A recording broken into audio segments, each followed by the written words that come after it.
We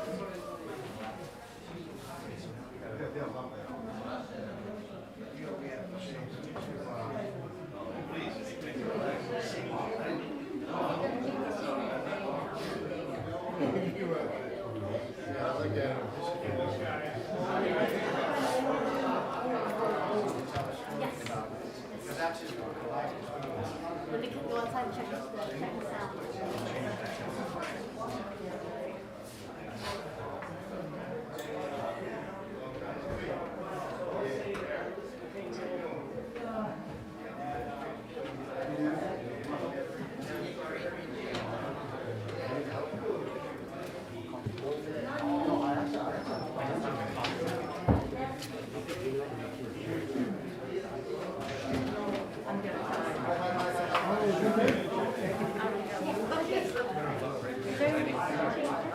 Oh, yeah.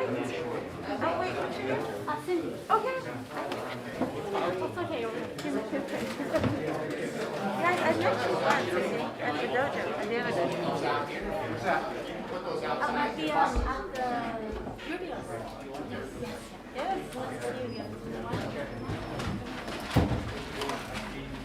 I checked the sound and it's still there.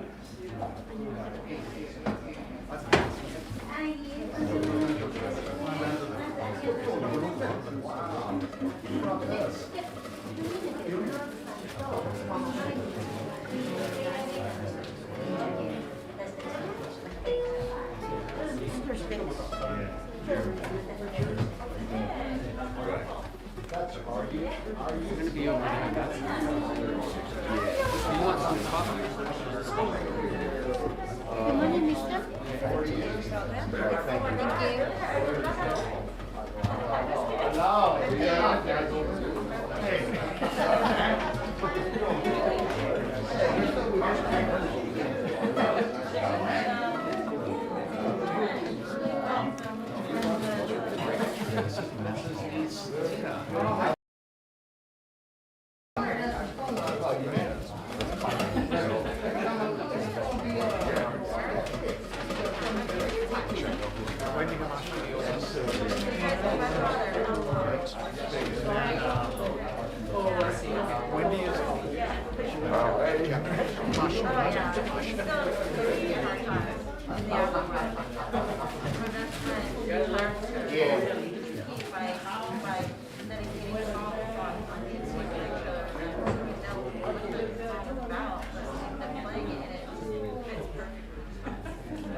Thank you.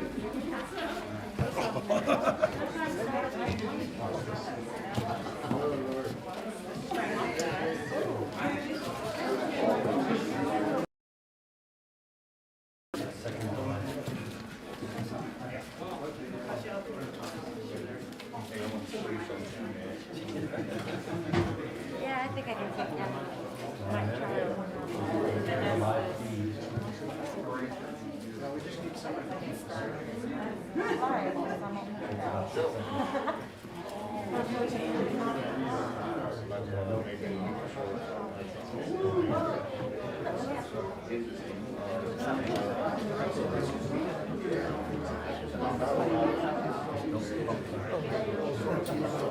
Do I need to turn anything on there? It's already on.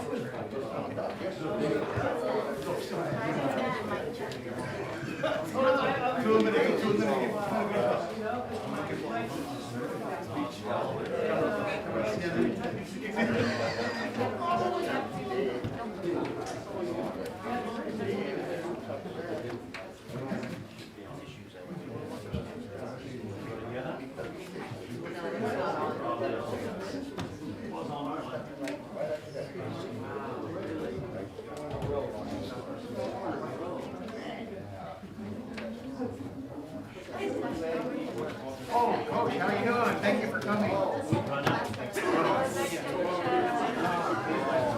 you doing? Good.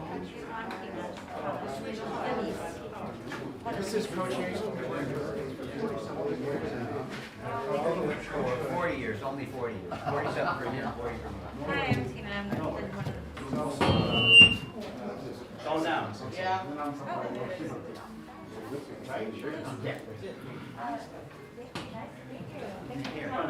Good morning. Wow.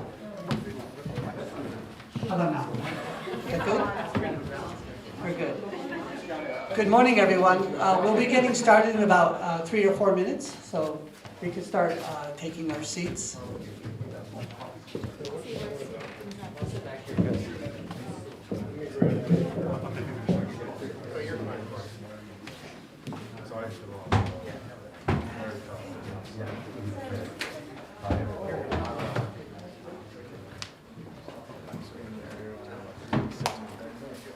Testing, is that picking up? Is that, Jeremy, is that picking up? I can hear you. It's not too strong though. You might need a little bit closer. I better hold it. Yeah, I better hold it. Okay. Yeah.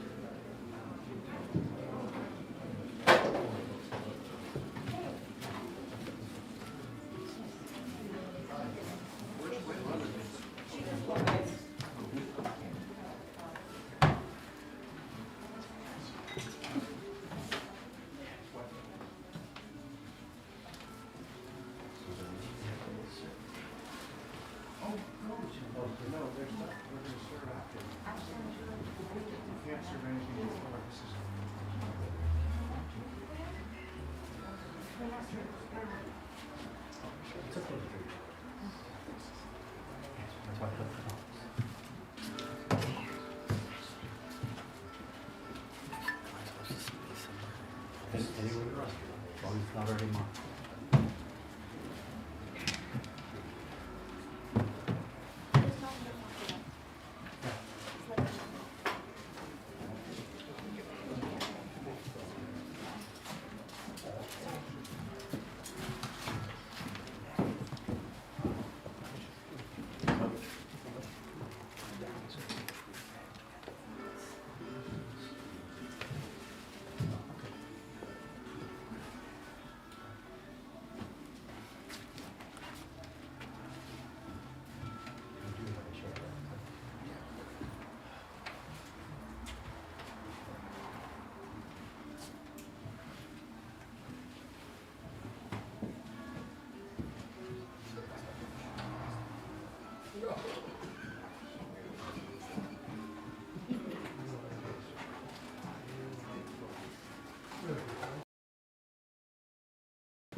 Okay, good morning, everyone. And welcome, and thank you so much for being here as we join together to venerate the soul of our beloved and well-respected Mitsuru Yamashita Shihan, including all of those of you who are viewing by the internet. There will be a grand celebration of Shihan's life on July 11th at the Carson Community Center. Flyers are available at the Sambukan website and also Facebook. Today's event, we would like to focus on spiritually respecting the soul of Yamashita Shihan as he is elevating his rank to the great dojo in heaven. Let us now share a minute of silence and offer a prayer in the language of your spiritual beliefs.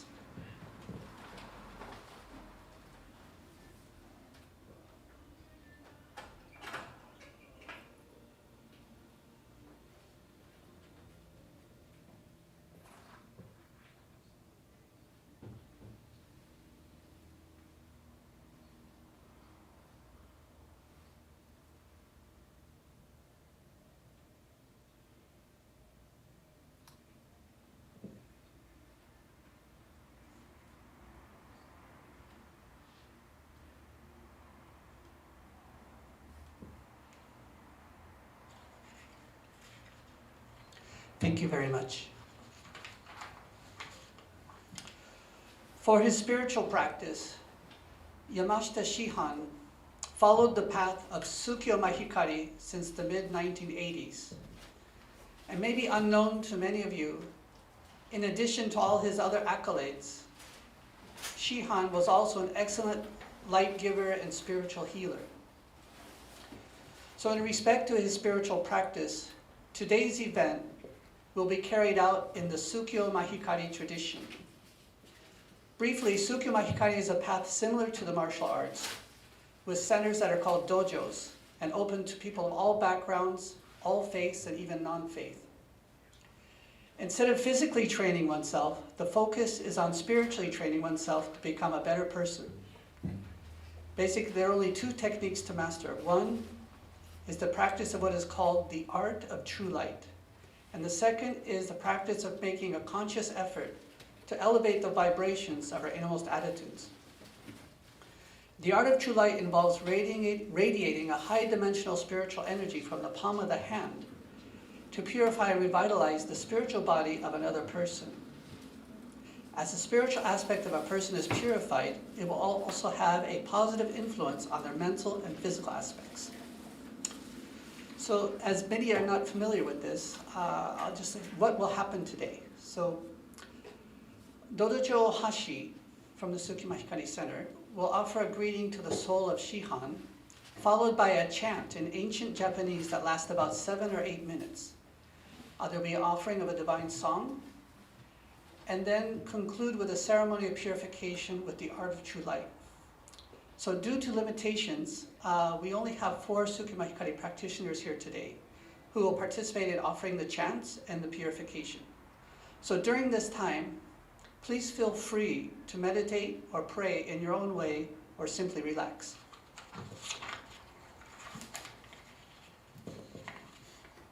So I'd now like to call upon Dodocho, or Center Director, Mr. Azumi Ohashi. He's the director of the Tsukyo Mahikari Centers in Southern California, Arizona, and Texas.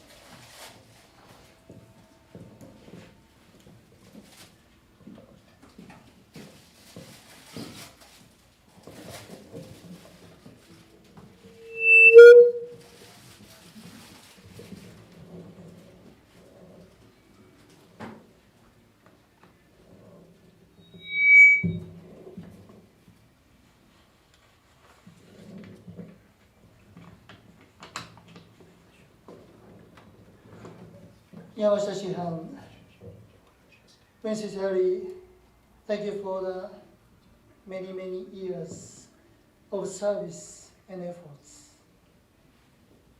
We have learned so much from you. You always said, don't worry, which shows your greatness in mastering the 3 spiritual virtues of gratitude, acceptance, and humility,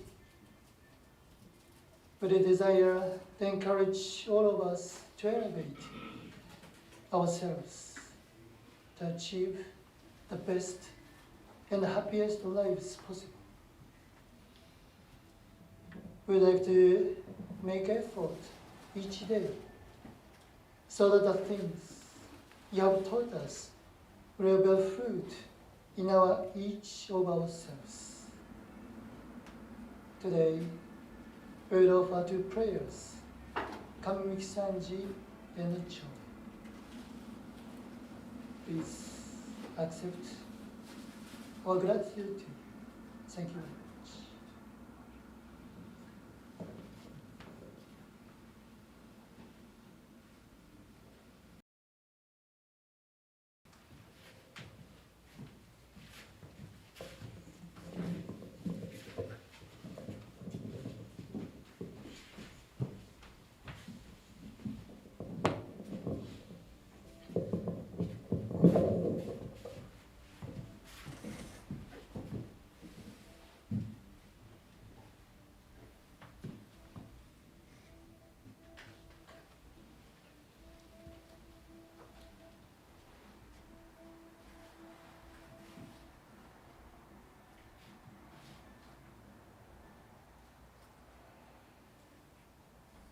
御代や元数魔光を三上この度にあれましたまいてはやはり聖観音発信大日如来阿弥陀と化しまたある時は観世音菩薩ともなり仏界に救いの御業をなしたまいまたある時は法人弥勒メシアともなり権限し世の大立て直し見救いの大きい御業をなしたのその大時間は大千三千世界の大腸は命の力万世の開花結実現難生成回復やむ時もなき大愛の光と現実感度の法雨と化しその大期間は浜はせ巡る法則の招きとなり期待の会ともなりながいかずちのこと偉人の魔力を権限す要因天地に満ち溢るる大事大悲の妙知力絶対力と現世は天地一切無対立一体化十字に結び保う姿や色即税空即税式相即挿入自由無限地図の荘厳力薄な力や混合力声の力やセムリの力となりて発言す大事大事や用と陰竹を工具文字結んで固くほどけずば大和の力天に満ち人類エレンの花園に罪な遊戯の世はまさにこの世に早く荒れたるを群がり起こさせし名門の唯物雲や汚れ雲に求めてやまる真理法大い曇らせに自らに正法正確見えらぬ飯となりし哀れさよために逆法信尿は正法真理と錯覚迷いつつ哀れ大蔵陰行の中にまさぐり分化しすぎ十字に結ぶ総合をなすべき力弱り果てただいたずらに文化対立し末法末世暴虐の世と化せ示しぞ口をしし精神まがみ天の岩戸に押し隠し仏器の予言警報も教えも嘲笑自らに罪たる日の会の三毒五弱清めず神大愛のみそぎ腹き聖書神の会の巣の見さばき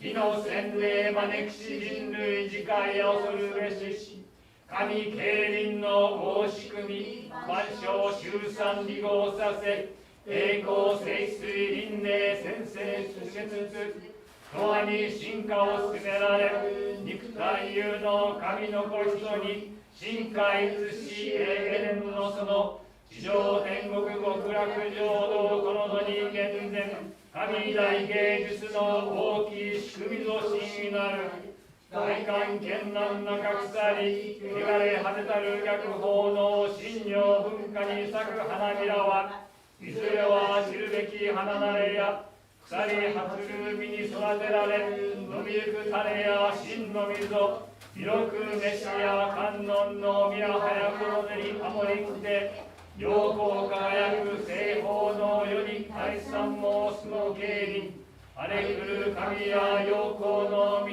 から日々に強まりて、火の洗礼か陽光の文明求め、選ぶ他なき今人類暴虐世に満ち火の洗礼前夜祭、仏器の死へ末法末世世の終わり、うずめず神裁きの訪れ、固くの陽気の洗礼、くしくも同じ予言から、我が神の子人よなれ真の自由を選べと神試し、尊き見姿見えざるや、名門不毛うしはらは、三千と輝く陽光は、真理の峰を照らすべし、雲海開花蓮華の量、一切ここに古びきて、両方西方結実の日の文明の行商に、人類悲願活然と悟らば完全弥勒飯や降臨の悪魔の低音寺を打ち、心願開かば法人の弥勒飯や現実で旧世の道からもも感ずべし、真理の峰はただ一つありであるもの悟りなば、陽光さっと照らしず天幕手に入る天国の身を訪れ、陽光の文明こそは正義なり、神一億万年の大仕組み役立つ世紀の大御霊、加算は今ぞ神首で、陽光文明暁の神宮ベルを打ち鳴らせ、参加結実陽光の水出ます備え戦地に神集いていつき祭り神栄光を迎えなむ、真有限の第三階貫き結ぶ三十字、火の文明結実の身の一つ水を鳴らしめたまえ、幾万年包み汚れしたま霊肉腹ひ清めたまいて、神と一体弥勒飯や天理の店と鳴らしめたまえと手に届けと祈るなり、朝な夕なに書くのならば、無対立愛和の力領地の力がき入れて、神永遠の大時間強まる後派に立ちして生火は清まれて天国の陽光しろと許されん、天幕照りはゆる家主と喜び食わすは人やし、二人無常の真光栄光さげたももありがたし、ああ楽しきかな幾万年待ちにいましたる陽光の世紀はここに訪れん、くしき仕組みの尊さよ、美代や元数真光を三上守りたまえ先入たまえ、感謝訪問の誠を捧げささがえ、津の都に立つ各領とたらしめたまえ、各領を清め守り先入たまえ守りたまえ、各領すべ大神守りたまえ先入たまえ。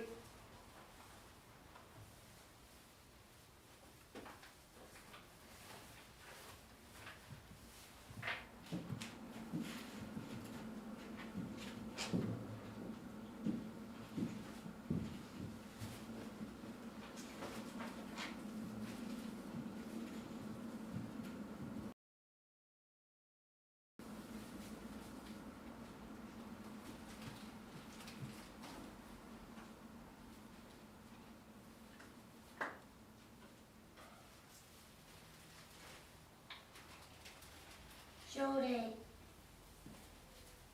君がたま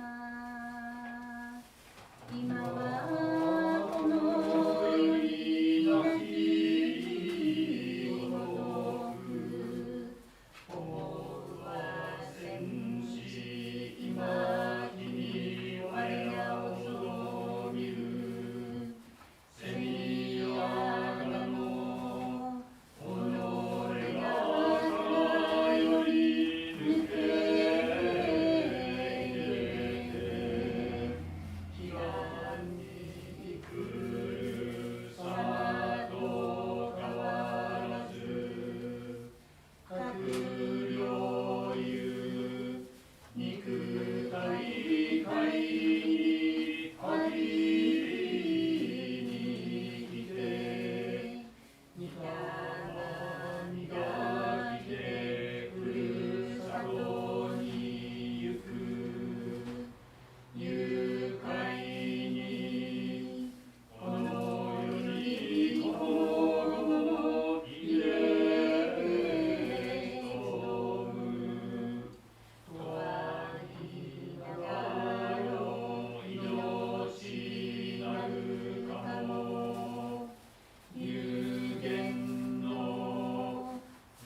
神の道から用いて万世と人の身をやかむあまつそのま光を御神原広の狼たちもろもろの皿ごと玉の包みきがれおばま光もて原ひ清めみそぎたまいて神のこの力よみがえらせたまえと申すことのよしをかしこみを直す身をや戻すま光を御神守りたまえ先はいたまえ身をや戻すま光を御神守りたまえ先はいたまえ神ならたまひちはいませ神ならたまひちはいませ極美実相厳厳視界高間原にかむたまひ燃え入れますかむろみの道から用いて万世と人の身をやかむあますそのま光を御神原広の狼たちもろもろの皿ごと玉ひの包みきがれおばま光もて原ひ清めみそぎたまいて神のこの力よみがえらせたまえと申すことのよしをかしこみを直す身をや戻すま光を御神守りたまえ先はいたまえ身をや戻すま光を御神守りたまえ先はいたまえ神ならたまひちはいませ神ならたまひちはいませ極美実相厳厳視界高間原にかむたまひ燃え入れますかむろみの道から用いて万世と人の身をやかむあますそのま光を御神原広の狼たちもろもろの皿ごと玉ひの包みきがれおばま光もて原ひ清めみそぎたまいて神のこの力よみがえらせたまえと申すことのよしをかしこみを直す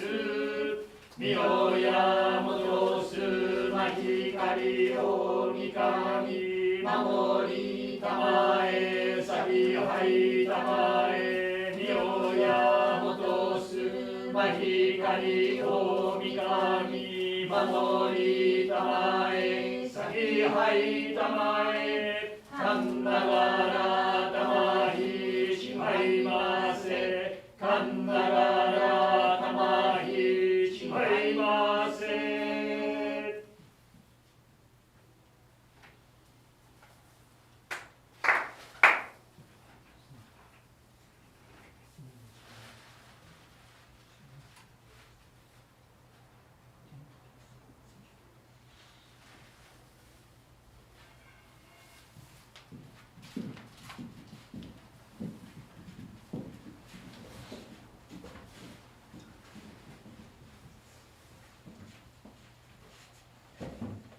morning. Thank you very much.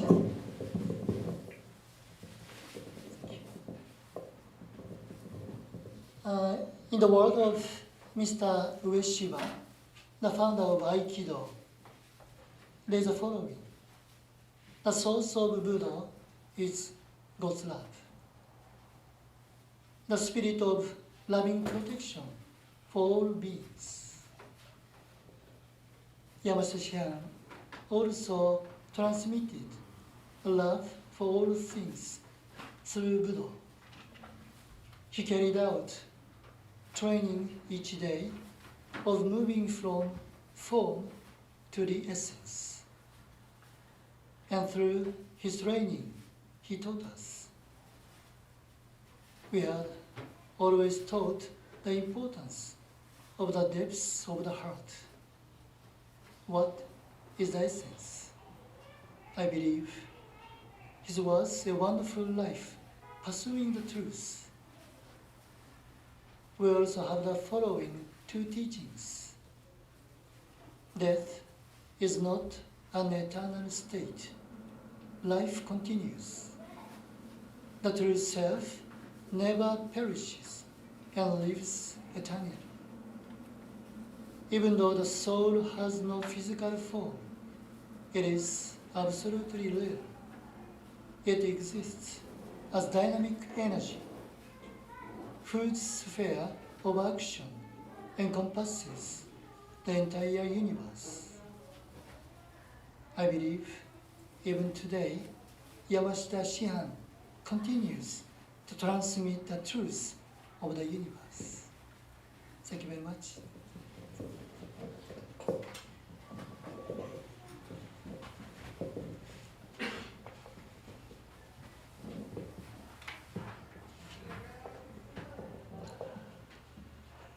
We are honored to have three special speakers with us today to share. Our first speaker, Mr. Michael Troskin.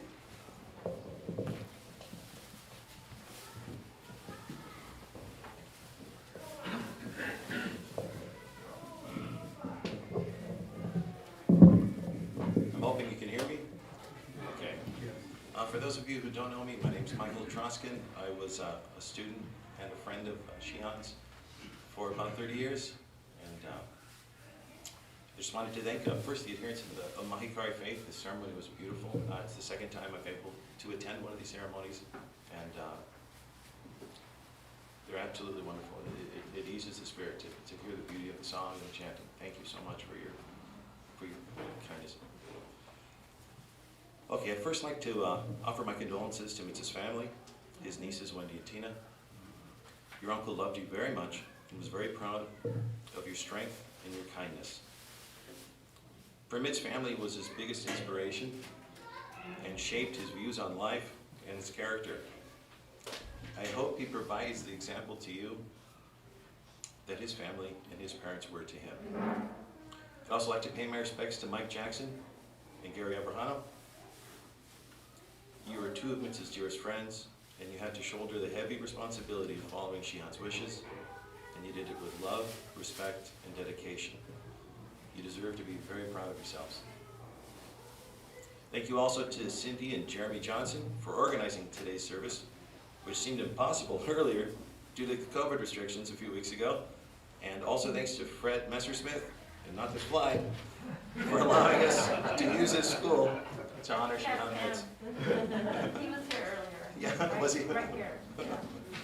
That's Mitz having fun with it. To clear up the titles that you're hearing today, a lot of us know Mitz as Sensei, which he was for 54 years to thousands of people in the South Bay. So you'll often hear people, if you bring up Mitz, oh, Sensei, Sensei. If you ever hung out with him, especially in his Borders years, this is unbelievable. In his Borders years, you couldn't go 5 minutes with him without someone coming up and saying, Sensei, Sensei, do you remember me? And he would say, sure, I remember you, of course I do. And then they would talk for a few minutes. When they'd walk away, I'd ask him, well, who was that? He'd say, I have no idea. But then he would kind of wait a second, he'd say, no, actually I do remember them. And he would always remember a personal detail about a random person who walked up. He said, I remember their mother had just passed. Or, that guy was going through a divorce. Then the name would come to him. So he always joked like he didn't know, but he knew, he cared, he was involved in the lives of his students. But the other title that you're hearing today is Shihan. Shihan is a title that Sensei Mitz got, Shihan, Yamashita Shihan, received when he received his 7th degree black belt. Normally it's given for a person 6th degree or higher in Yoshikan Aikido. And it means like master teacher.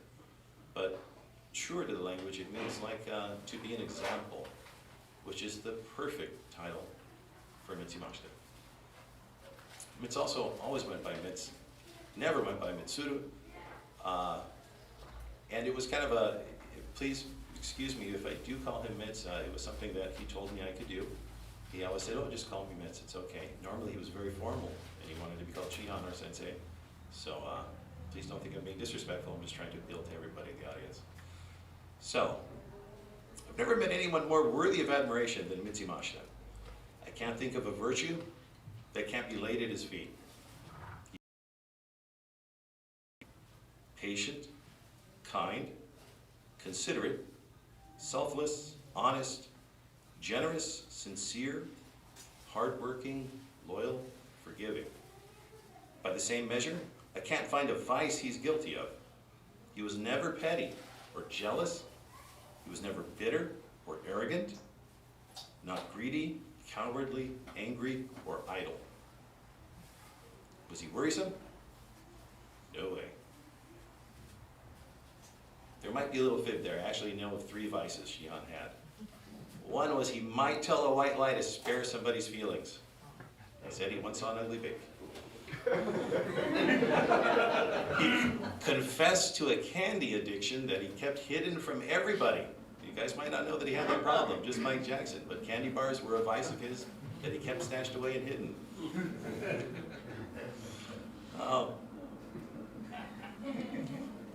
And the third, I'm not going to share. It's a little private one. No. Mitz would say you never know when someone is looking up to you. And you always need to be on your best behavior. And because of that, he tried his best to live by example. He dedicated his life to perfecting himself in his character, in the way he thought, in his martial arts, and through his teaching, which was his service to others. In this sense, he was truly a samurai. Mitz loved the company of others. And he was so sincerely himself that he was comfortable with anyone. He never argued or told anyone they were wrong. He never held anyone's faults against them. Instead, he always saw the best in you, and he encouraged the best in you.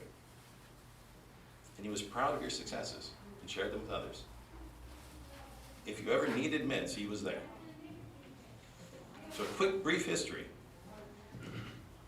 Shihan Mitsuru Yamashita was born on April 10th, 1942 to Moriso in Hanami, and he spent his first years in a Japanese-American internment camp, which is a hard beginning to a hard childhood. Yet all the painful stories Mitz would share of his youth weren't about suffering or trying to elicit pity. They were shared for the positive examples that came from the experiences. When Mitz talked about the internment camp, he talked about the black soldier who offered him chapstick. When he talked about having rocks thrown at him and his mother when they would go for walks, he would talk about his mother's lesson to him, which was let it go. You don't need to carry this. They don't know you. There's nothing to let bother you. The tragedies and challenges of his life were a crucible, which created example after example for him. How to be strong, how to forgive, how to let go, how to not carry bitterness. Mitz went to Banning High School and was a letterman in gymnastics and track and field. Some of you might know that Mitz got the eye of Pete Zamperini on the track, who told him Pete Zamperini's brother was an Olympian and a famous war hero, all because he was coached by Pete. Pete saw Mitz and said, you look like you'd be a great pole vaulter. And Mitz said, me? He said, yeah, give it a shot. Mitz tried, and with his normal dedication, ended up making a pole vault record that stayed at Banning for over 20 years. Mitz was also an avid weightlifter in his youth, which some people don't know. At one point, he was 10 pounds away from what was his weight class world record, I believe in the clean and jerk. So, Mitz began studying Aikido in 1958. To put that in perspective, that's 2 years before the Beatles became the Beatles. He started studying Tang Soo Do, Mudok Kwan in 1960 with his dear friend Vic Martinoff, who he first started studying Aikido with. He received his first Aikido black belt in 1964. Around the same time, Mitz began teaching at El Camino College, where he famously put a prospective policeman into a wrist hold, a sankaijo to those of us who study Aikido. The wrestler, the police officer was a wrestler, escaped from the hold and took Mitz to the ground. And this kind of event changed Mitz's life forever. He was forced to confront what was missing in his Aikido fundamentals, and he realized he needed to supplement his training with other arts. He had an adversity, and when he faced adversities, he didn't let them destroy them. He didn't let them crush him. He figured a way around it, and a way to deal with it, and a way to be better than it. So he started wrestling. After a similar experience with a boxer, he started boxing. Then judo, Yanagi Ryu Aikijitsu, Thai boxing. He was one of the earliest Gracie Jiu-Jitsu students, helping that family to promote their art across America. He also studied Tai Chi Chuan, basically every art that he could look into. We once had dinner, and Chris showed up late. Say, hey Chris, where were you? Oh, I was working out with a guy who studied Cambodia. Oh, Master so-and-so. He knew the guy right away. So, Mitz, you know that guy? Oh yeah, I studied with him for a few months. Wanted to see what he does. He studied everything. But his goal was always that of improving himself and improving his art. Mitz practiced a constant, lifelong drive to become the best person he could be. Trying to describe Shihan's ability in Aikido is tragically impossible. It had to be felt. As a matter of fact, if you were really lucky, you heard Mitz say at some point in your life that he had to show you just one time what a technique really felt like, so you'd understand. As screams usually follow. Shihan always trained with resistance, asking you to try your hardest to resist a technique, to keep him from applying it. He always questioned where a technique was weak, where it could be countered, what made it efficient. His personal experience provided changes that were subtle, yet profound, based in reality, resistance, and fundamentals. At Harbor College, the football team would take the field at the same time as the class. And inevitably, every semester, a few football players would run by, look at the people in gis inside the room, and say, "Wah!" which would usually get people uncomfortable in the room, but not Mitz. That was like the siren's call. He'd run to the door and encourage him, come on in, come on in. Pick the biggest guy there. Hey, that's you with the, oh, come here, come here. Put him on the spot. Now his buddies are looking at him, they're making fun of him. The guy's a little uncomfortable now because he didn't think this guy would call him out. Mitz would say, hey, you look really strong. Come here. I'll give you $1,000 if you can hold my hands down. I'm going to try to touch my face. You just keep my hands down. You're big and strong. You can do it. Now the guy would back off. He'd always want to get out of the room at this point. But Mitz wouldn't let it happen. So come on, come on. And the buddies would usually be egging him on. $1,000, man. Come on. Oh, do it. Hold his hands down. So Mitz would hold his hands out. Said huge football player would grab him as strong as he could. And Mitz would always do one thing first. He'd say, well, I'm going to try to use my strength first. Let's see if I can get out with my strength. And he'd lift up.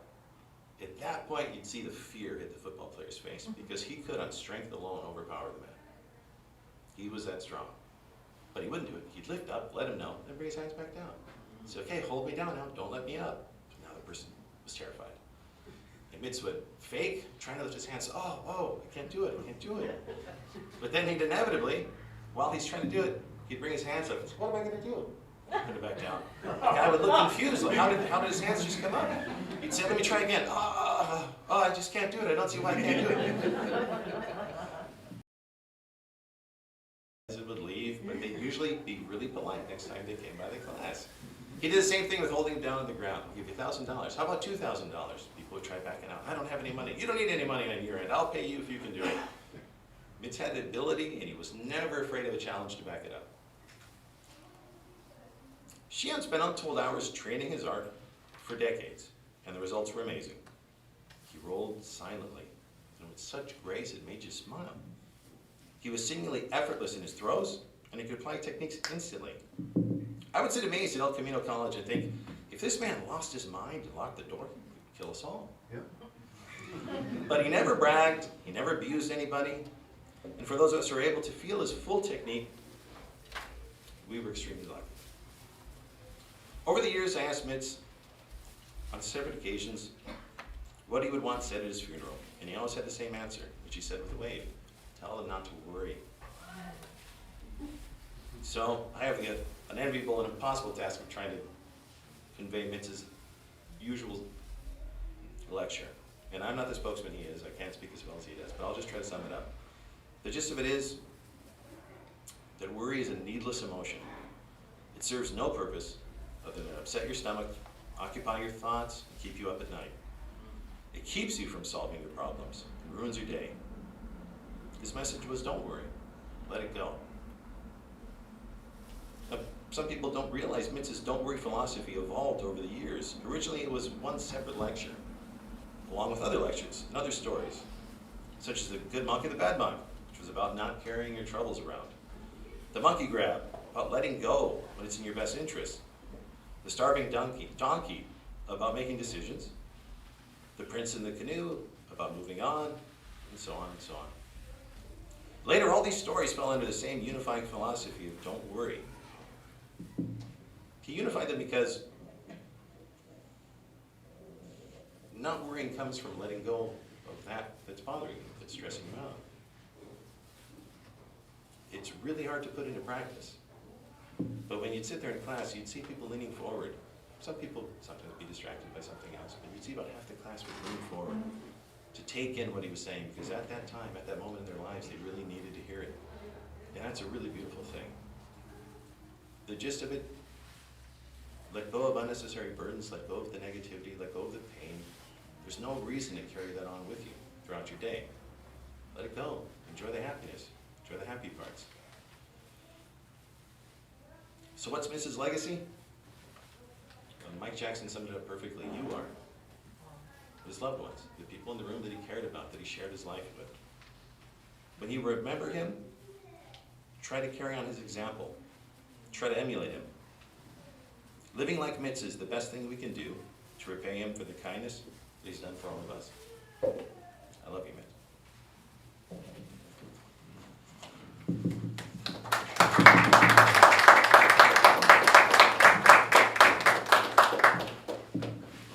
Thank you, Michael. We would now like to welcome Mr. Al Turner.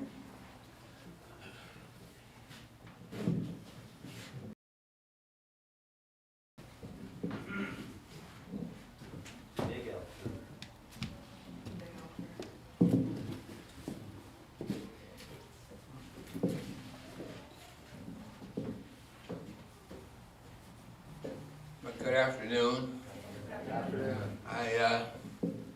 I did have some things to say about this, but they've already been said. But I will say this, for about 40 years, Mitz and I have known one another. And during that time, he taught me something. And one was be able to control your emotions. Do not let your emotions control you. And part of that, I was a police officer.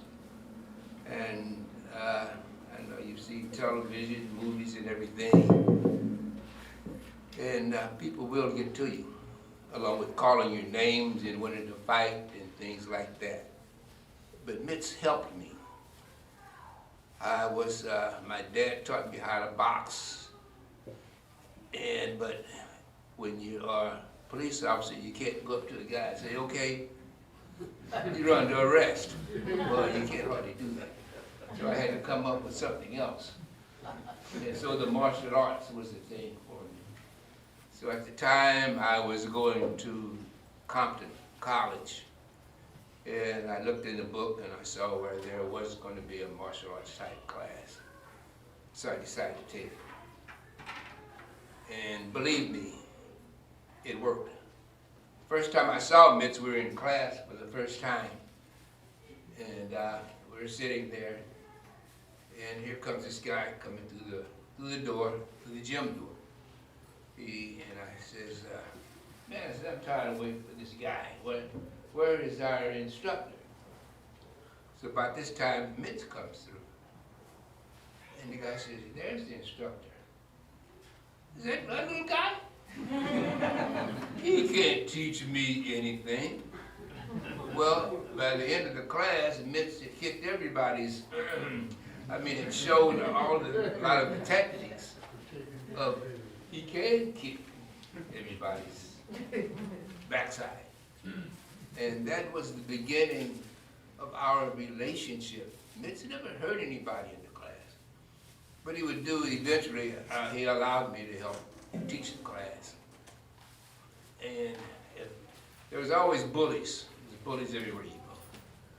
And this one guy, he always liked to go around and hurt the other class members.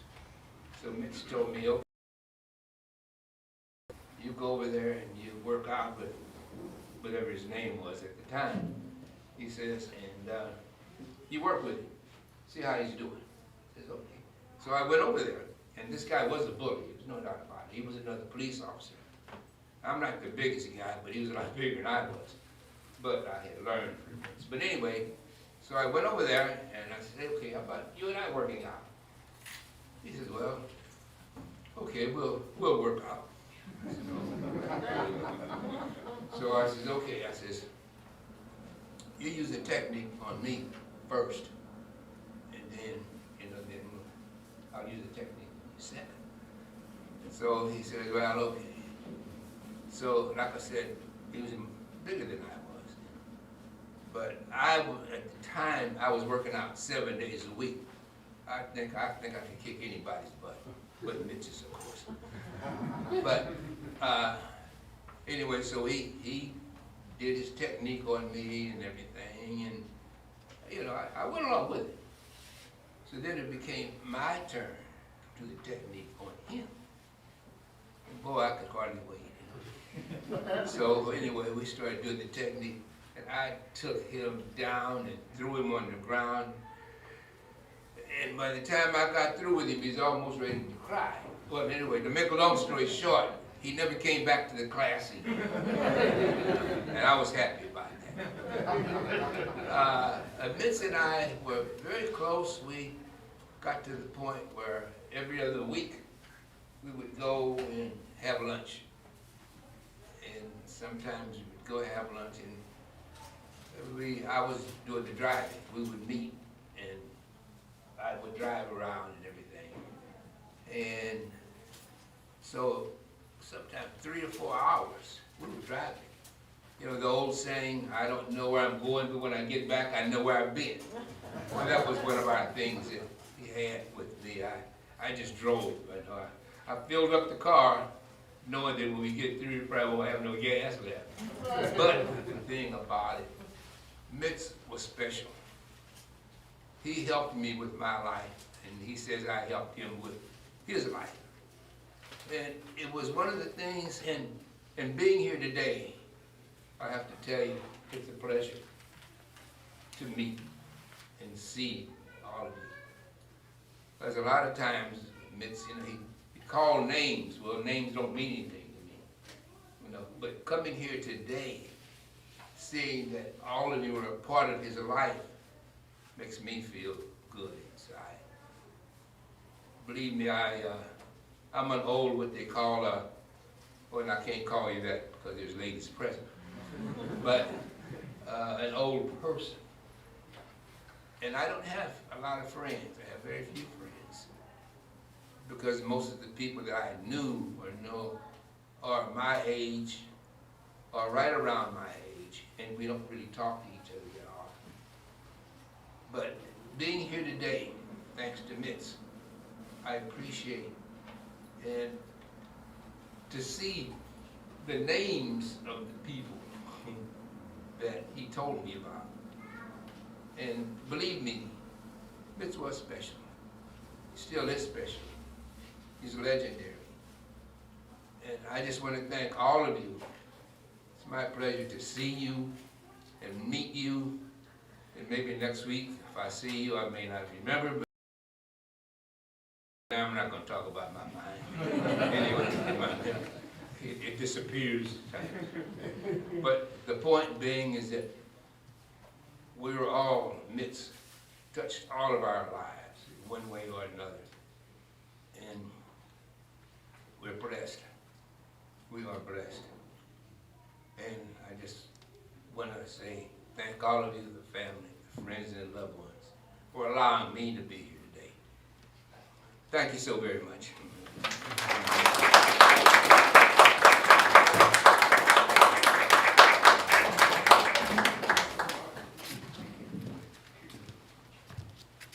Thank you very much, Al. Okay, we'd now like to hear from Mr. Andrew Wilson.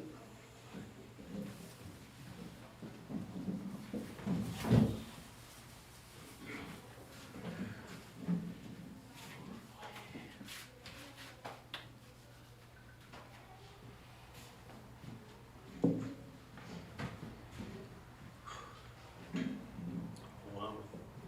My wife would say, welcome to the History Channel. My daughter would say, welcome to the Comedy Hour. I just want to say, you know, this is really more than a memorial. It's a tribute to the beauty of, you know, one man's journey who created a brotherhood. And it's not always easy to do that. But we basically have a family, you know, of like-minded people because of Mitz. And, you know, Mitz trained over, what, 70,000 people in his lifetime. And they'll remember him for generations if the stories keep going. And, you know, he didn't just teach a gentle art. In my opinion, he lived it, he demonstrated it, he influenced others to do the same. And that's a gift, that's like a sign of a leader. I had no idea who this guy was. I came from Florida in 1982 in a 4-cylinder Toyota that barely made it, and to the Long Beach Internationals, because that was the big tournament at the time. And I didn't know anybody, and I was a nobody, I guess, at the time. And, you know, I was in the corner warming up, and some of you who know me know a little bit about my background. I was a former national gymnastics champion, and I went from gymnastics into Kung Fu. And I trained with many different styles. And I'm over there in the corner warming up, thinking I'm going to be the next Bruce. I was pretty impressive, I guess. I can't do now what I could do then, but I was in the corner and I was doing a standing backflip, and I could do a flip, and the minute my feet would hit the ground, I'd grab my foot because I'd kick up. And I'd go, you know, just do my thing, just warming up, you know. And there were some eyes on me, and this guy comes over, Dr. Hansen. He said, hey, you ever hear of Al Thomas? And I go, no, I don't know anybody here. He goes, man, they got their eye on you. And he said, you remind me of Bruce Lee a little bit or something, because I was doing my nunchucks and all that stuff. And he goes, come on, I want to introduce you. So he introduced me to Al. And then he said, I also want to introduce you to this guy named Mitz. And so there's Mitz, you know, Mr. Mello. And I go, oh, hi, how you doing? And he's so gracious and just so, you know, whatever. 2 seconds after I walk away, I go, man, I really like that Mitz guy. You know, I go, yeah, we're going to have to connect. I go, I'm going to rename him Mr. Harmony. And that name stuck with him for the past 40 years. And when I went through the city of Harmony, I picked up one of those mugs. It said Harmony population, I don't know, 18 or something like that. And I gave it to him, and he just loved it, and he got the biggest kick. For whatever reason, we just became like the best of friends. I don't know if I was feeding off him or if he was feeding off my energy. And we got involved with several projects, and getting involved in Hollywood, you know, after, and by the way, I won the internationals. Yeah, I forgot to mention it. I won the internationals. Well, because I told Mitz, he goes, why are you here? And I go, well, I'm going to win. And Mitz was so nice. He said, oh, yeah, they're all here to win. I go, yeah, you know, and I won. And afterwards, he goes, wow, you know, and I go, I told you, you know. And I tried to be friends with everybody, and except for people that didn't like me for winning. But it just kind of happens. But we got involved with several different projects. I said, I got it, Mitz. We'll use your first name, my last name. We'll come up with this video. Let's call it the Mitzen System.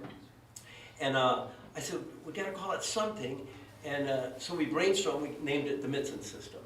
of self-defense specifically for women, and we got Linda Lee to endorse it, Bruce's widow, the only video that was ever endorsed by anybody since Bruce Lee's death, because she had saw me compete at the internationals, and I did a demo, and she signed a board that I broke, and she said, "You remind me a lot of Bruce, you know," and eventually turned me on to some people at 20th Century Fox, and I came this close from doing a feature film, and they cut it. So Mitz and me did a lot of stuff together, and one of the events I brought to television was the American Black Belt Championships. It was the first ever pay-per-view televised all black belt competition. And that was a journey. It took a lot of work. And I specifically wanted Mitz to do a demo at the tournament for TV. And then later I was asked to produce the World Championships for television out of Las Vegas. And sure enough, I invited Mitz, brought Johan and Larry and Toru and, you know, the gang.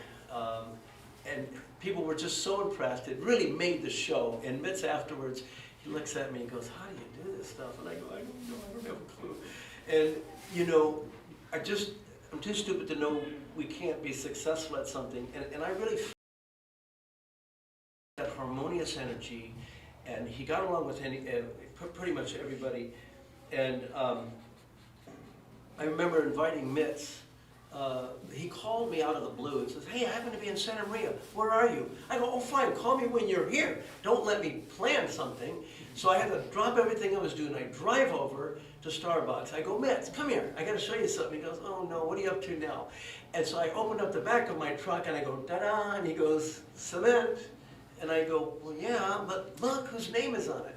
Make a long story short, I wound up getting a hold of Michael Jackson's handprint, footprint, and autograph in cement, because I landed in Vegas the day Michael died. This cement thing was in the basement of the Riviera. Forget how I did it, but you don't want to know. Oh, I wrote a book on it, by the way. It literally, the Michael Jackson estate hired me to write the last chapter of Michael's legacy. It's called Broken Heart Stone. Well, we're in the middle of negotiations right now for a documentary. I tell you this, if it hadn't been for Mitz, I would have never written the book. And in the book, I have the picture of Mitz, and I brag on him, saying, "You got to write a book. You got to write a book." And I said, "I had the weirdest dream. I had a dream I was in a white Rolls Royce, you know." He goes, "Oh, that's a good sign." Well, and I go, "Yeah, cool." The irony is, I wound up buying a white Rolls Royce. It was a 1956 Rolls Royce we named Angel, and I just love that car. I had to sell it to do an immediate interception because somebody was coming from Saudi Arabia to intercept the stone. Well, I said, "Not on my watch." And like I said, I'm too stupid to know I can't accomplish something. So I intercepted it. This guy lands in New York, calls the owner and goes, "Oh, I'm sorry, Mr. Wilson has the stone now." And the unique thing about Michael Jackson's handprint, nobody knew about this until after Michael died. Michael's handprint had a heart in it. And when he put the impression, it left a heart. Well, the cement dried out and it cracked. So there's a crack that goes right across the heart in the hand of Michael. And that's where we get the name Broken Heart Stone. And we are now negotiating for doing a film on it. And I don't change. If I say I'm going to do something, I'm going to do it. If I have to do this thing by myself, it's going to get done. But we're real close to making a deal. And I'm going to be dedicating the film to Mitz, because without the book, there'd be no documentary. And because of that, because of his encouragement, you know, I put him in the book. He goes, "Oh, you didn't have to do that." I go, "Yes, I did." You know, and but whatever. The latest event, Mitz happened to show up in Prescott, Arizona, for a memorial for somebody, and I finally had a captured audience. I go, "Mitz, oh my gosh, you can't get away from me." So I dragged him after the memorial, which he froze to death because it was in Prescott. It was outside and everybody had to be 6 feet apart. He wanted me to come. I go, "There ain't no way I'm sitting outside in the cold." So afterwards he comes over, and I brought him over to my wife's dance studio, and we did an interview that I've been trying to get him to do for 10 years. And we went over the questions and everything. I asked him specifically. It literally took me 10 years to put that little project together, and I have a copy of it. I gave it to Jeremy, who'll soon be posting it, and to Toru and different people on the flash drive.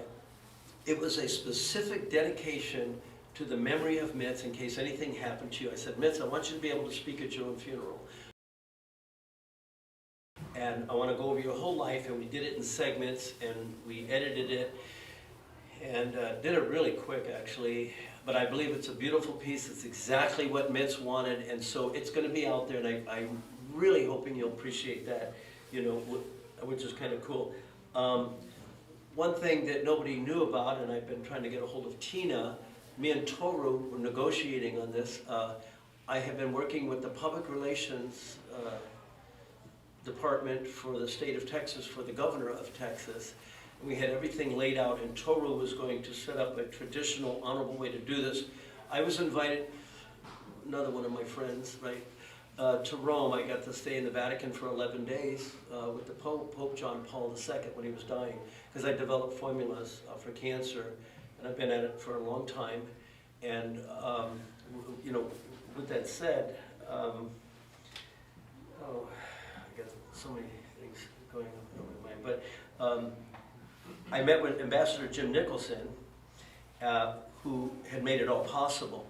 Well, Ambassador Nicholson put me in touch with some people from the Japanese embassy. To make a long story short, I did not bring it with me today, but it will be at the memorial.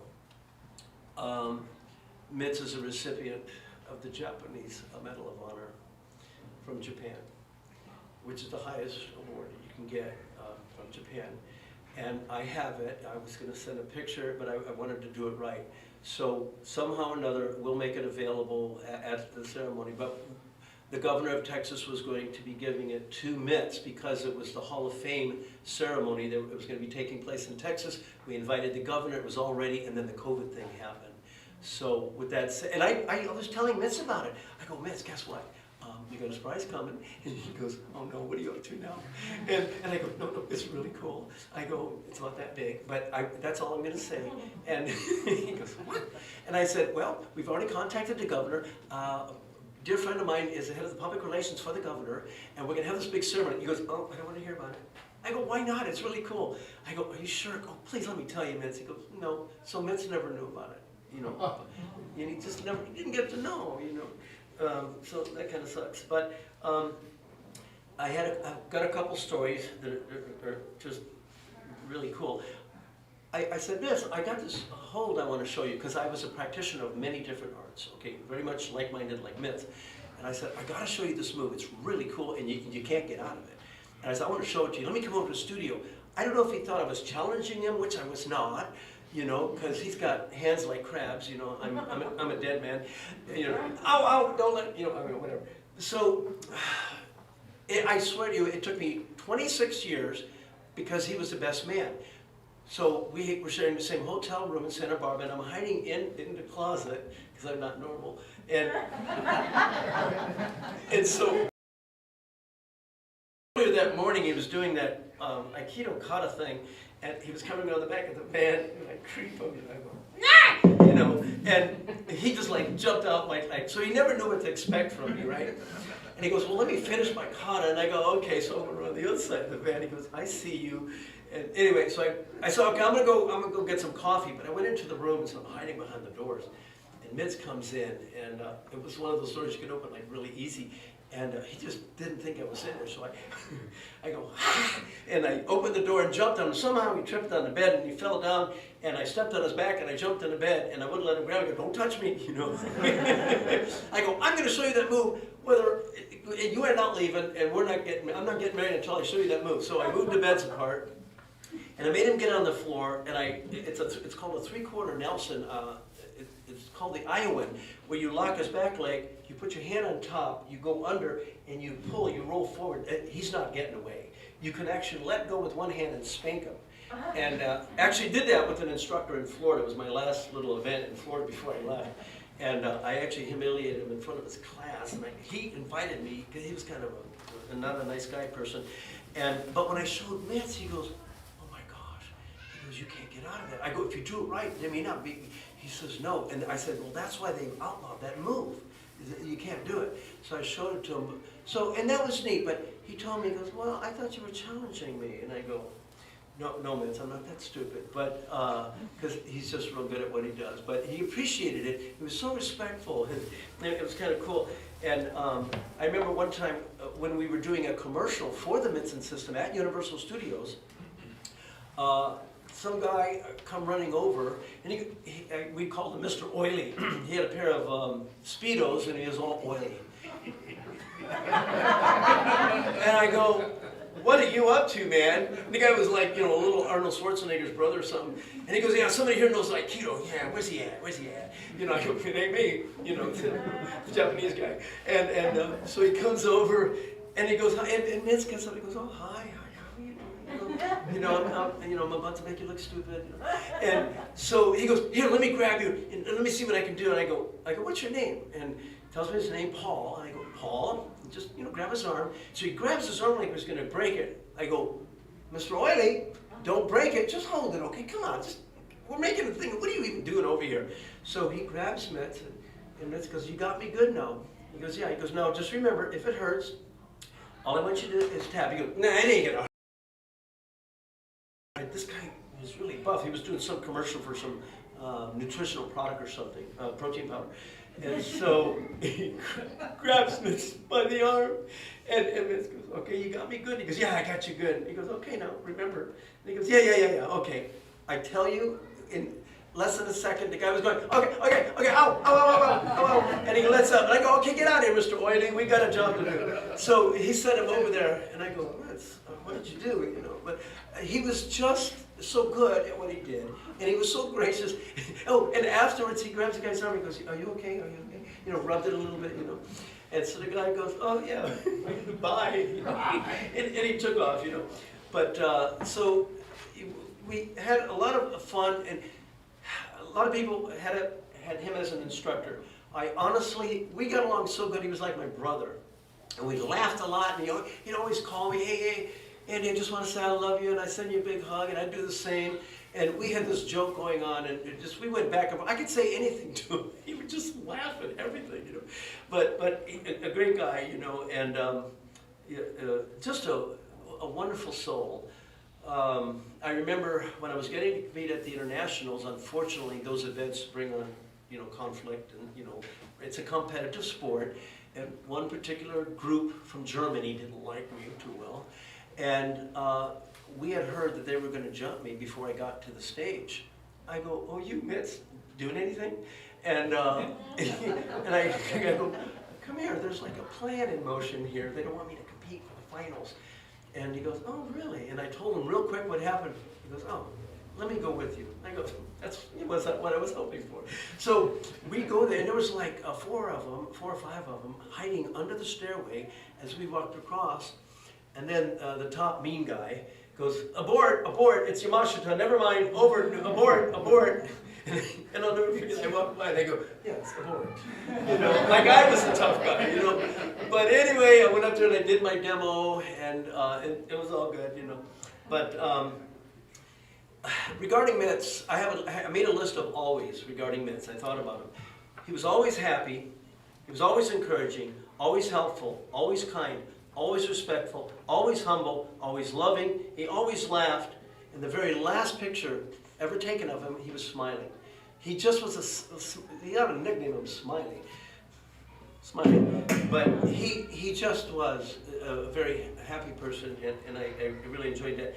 And I had a list of nevers, but it was already mentioned. He just never insulted anybody. He was never angry. He never used profanity. He was just a good soul. And he had this Christ-like spirit. And on several occasions, I had a very interesting conversation with him. And one, "Where you going when you die, Mitz?" And I had the privilege of meeting Mr. Billy Graham, one of the foremost evangelists in the 20th century on Christianity, and he had autographed my Bible. And I had Mitz sign it next to Billy Graham. And we got to talking, and I said, "Mitz, I'm saved. I'm a born-again believer. Are you saved? Do you know Christ as Savior? He walked the earth, he rose from the dead, and claimed to be the Son of God. Where do you stand with Jesus?" He goes, "I do believe in Jesus. I believe that Christ died for me." And I said, do you really believe that? And the last moment I spoke with Mitch, we were at the Prescott Airport, we were sitting there. He got up to leave, and I said, Mitch, you're saved. He goes, I'm absolutely saved. I'm going to heaven when I die. And the Bible says that all who believe in Christ will be raised again one day. And so we're going to see Mitch again, and I know that I will. And he gave a great testimony, and I had never known this for many years, but he said, no, I came to a point in my life. I respect all religions, but I received Christ as Savior. And that was very special. And so I thought that was cool. So with that said, thank you for letting me share my testimony and whatever. And God bless you all. And Mitch, we just love you. You're the best.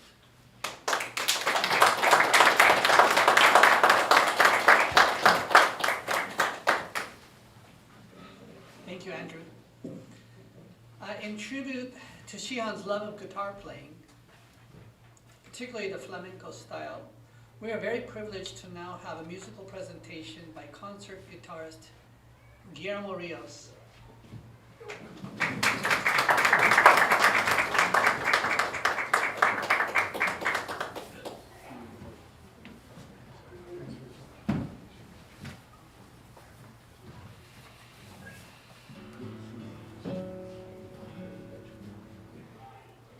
It's a great honor for me to be invited to be here. Mitch was such a dear friend of everything that we've all said. I thought the same things. And, I taught him, well, I gave him lessons on the guitar for years, but I always would tell him, Mitch, I learned more from you today than you from me. And he goes, oh no. And I said, but the only time I have slight advantage over you is when we're doing this. And he's like, oh no, you always have the advantage of it. Mitch, it's such an honor to be your friend. He taught me so many things that we have mentioned today. And there wasn't a pretentious cell in that man's body. And he always would say, it's gonna be fine, don't worry. No matter what the adversity was. And the spirits of the great masters are with you when we play. Now today, Mitch is here with all of us. The first little thing I want to play for is like a prayer, meditation for my dear friend.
with our friend. Mitch came to visit me at my shop shortly before I went in for surgery. And he had that thing that you were showing me. So I'll play a little bit of it. I called it mi caramelo because it's like a sweet piece of candy, and I know that Mitch sometimes likes a little candy bar. Don't blame him.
you so much, Guillermo.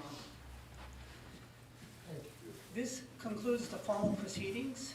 Don't forget to sign Shihan's guest book somewhere in the lobby area, back by the window.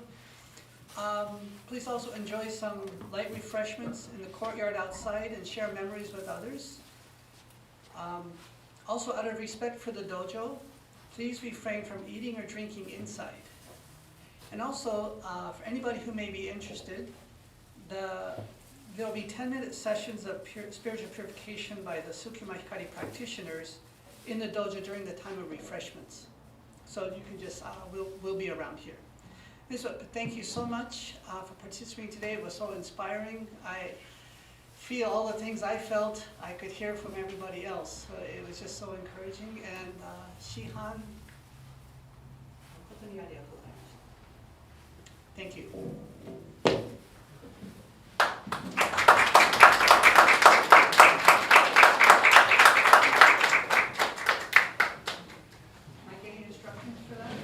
Yeah, we just make sure you get a plate with the mochi.